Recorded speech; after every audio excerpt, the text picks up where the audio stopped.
All right, welcome back to continue the discussion, Genesis 22.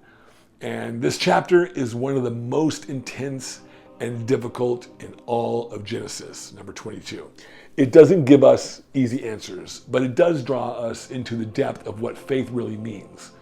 So let's sit with it for a moment and reflect on what God might be inviting us to see. The first question we were asked is, what does Abraham's willingness to offer Isaac teach us about the depth of faith God desires? And what does it mean to trust God, even when the outcome is unclear or painful? Now, this is a hard question because this is a hard story. Abraham is asked to do something that seems impossible, to give back the very son he waited decades for, the son God promised him. And the text is remarkably quiet. We don't hear Abraham arguing or pleading the way we did for Sodom. He just gets up early, saddles his donkey, and goes. And that silence tells us something. That faith doesn't always come with clarity. Sometimes faith looks like walking forward without answers, just because God has said to go.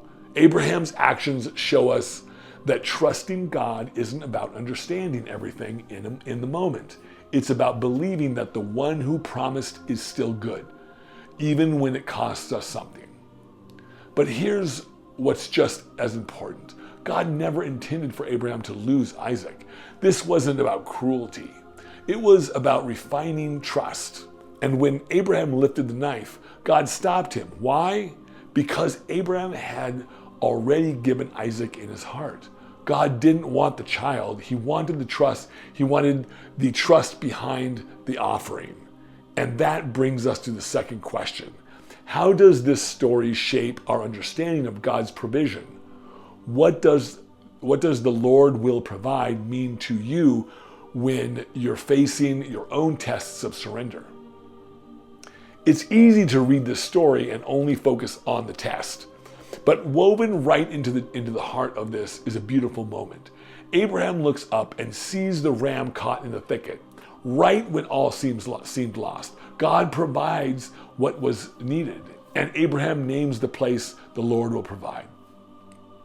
That name just isn't a title.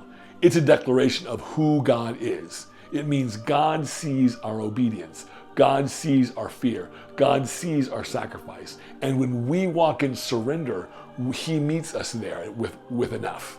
I think this story reminds us that provision doesn't always come early. It comes at the right moment. It might not show up until we've taken the step, climbed the mountain, and laid something down. But it will come because the same God who calls us to surrender is the God who supplies exactly what we need right on time.